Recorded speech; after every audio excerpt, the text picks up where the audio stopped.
Hi friends, kitchen कट्टा ह्या आपल्या यूट्यूब चॅनलवर आपल्या सर्वांचं खूप खूप मनापासून स्वागत।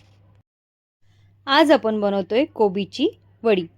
जेवणासोबत काहीतरी चटपटीत असेल तर खायला मजा येते। कोबीची वडी बनवण्यासाठी मी इथे एक कोबी किसून घेतला आहे। पाहू शकता अशा प्रकारे किसून घेतलेला आहे। तुमच्याकडे जर चॉपर असेल तर एकदम बारीक तुम्ही चॉप करून घेऊ शकता। मोठ्या बाउलमध्ये इथे मी कोबी काढून घेते। कोबीची वडी आपण जेव्हा बनवणार असू तेव्हाच किसायची आहे, आधी किसून ठेवायची नाहीये, नाहीतर कोबीला पाणी सुटतं। इथे मी 3 मोठे चमचे बेसन घेतला आहे। अगदी थोडंसं लाल तिखट, कारण मी इथे हिरवी मिरची सुद्धा घालणार आहे। अर्धा चमचा ओवा, अर्धा चमचा गरम मसाला, अर्धा चमचा धने जिरे पावडर आणि 2 चमचे इथे मी तीळ घेतलेले आहेत। सफेद तीळ आहेत। आणि इथे मी 4 ते 5 लसूणच्या पाकळ्या आणि 2 मिरच्या अशा प्रकारे ठेचून घेतलेल्या आहेत। चवीनुसार मीठ घालून घेऊयात। कोथिंबीर बारीक चिरून घेतली आहे, ती सुद्धा घालून घेऊयात। इथे मी 1 चमचा तेल घालून घेतला आहे, ह्याने वडी छान खुसखुशीत होते। आता आपण हे सर्व व्यवस्थित मिक्स करून घेऊयात। आपण इथे पाण्याचा वापर करणार नाही आहोत, कारण कोबीला पाणी बरंच सुटतं।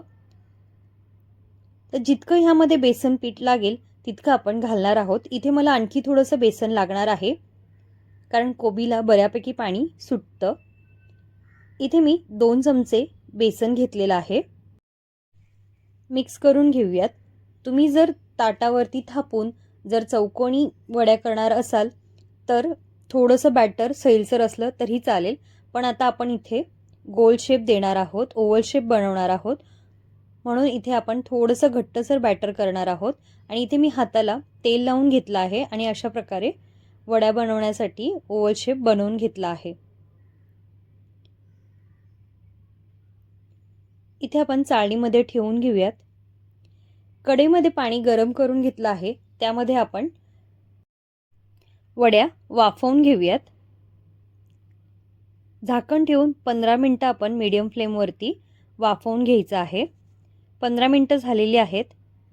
आता आपण हे थंड करायला ठेवून देऊयात।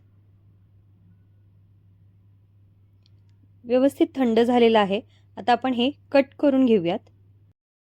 तुम्ही माझ्या चॅनलला अजून सबस्क्राइब केलं नसेल तर प्लीज चॅनलला सबस्क्राइब करा, आणि जर तुम्हाला माझे व्हिडिओ आवडत असतील तर लाईक आणि शेअर नक्की करा। अशा प्रकारे मी इथे वड्या कट करून घेतल्या आहेत।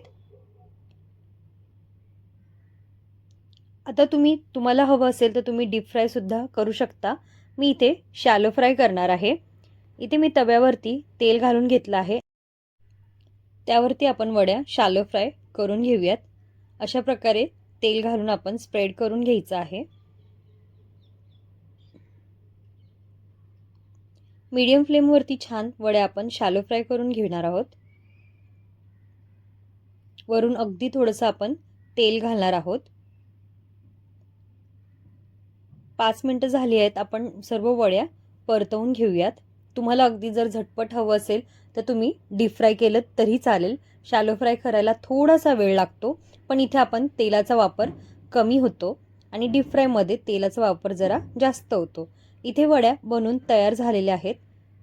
छान खुसखुशीत आणि कुरकुरीत अशा कोबीच्या वड्या बनवून तयार झाल्या आहेत। तुम्हाला ही रेसिपी कशी वाटली नक्की कळवा। आवडली तर माझ्या चॅनलला सबस्क्राइब करा। पुन्हा भेटूया अशाच एका नवीन रेसिपीमध्ये। तोपर्यंत धन्यवाद।